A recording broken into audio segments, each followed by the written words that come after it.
Let's stay with the DRC elections. SABC News spoke to African Affairs analyst Nixon Katembo for more developments from the DRC. The picture in some instances might be quite wrong, especially when it comes to donkeys. You know, in the era of modern technology and social media, anything can be engineered in the comfort of your room. But in the case of the bicycles, we have received quite clear information from the country. Some of us who have clear connections with the country, it is true that some of the machines have been transported on bicycles owing to the poor infrastructure in the country, and in some instances on motorcycles. So some of the pictures could be quite true, and some others indeed engineered just to exacerbate the situation and to create more hype on how, you know, the preparedness of the independent electoral commissions, but also the severeness of the infrastructure backlog in the country is. And it makes me wonder how the security of these voting material is being ensured. I mean, as you just mentioned, that the DRC has a very less than impressive road network. How is this, how is it ensured? I mean, how is security ensured to make sure that the vote is credible?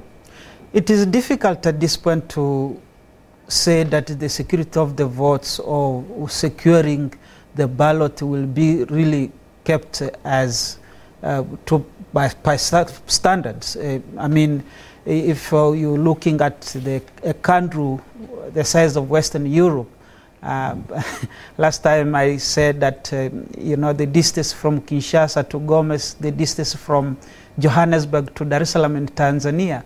So this is the space that you're covering with the minimal infrastructure. So it is difficult at this point in time, owing to also the kind of the security situations that the country finds in itself. So you are bound to have some, you know, questionable aspects of the elections, and this is well known to the DRC that it is bound to happen. And as a result of the vote postponement or the cancelling in certain areas in the DRC, about 1 million votes then will not count in the national elections. What does it mean? Indeed, it questions first and foremost the credibility of the electoral process, because you cannot have a fair and a democratic process which exclude 1,256,600,000 voters from the electoral process. What does it say to the representative from those areas, especially members of parliament? What does it say to the threshold that is across, that is going to determine who wins the elections? Because in any voting process, even one vote counts.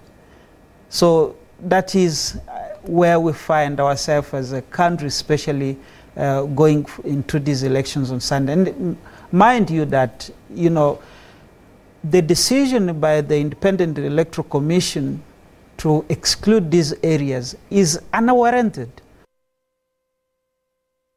12:38, let's take a quick break. I'll get you some sports news after that. Stay with us.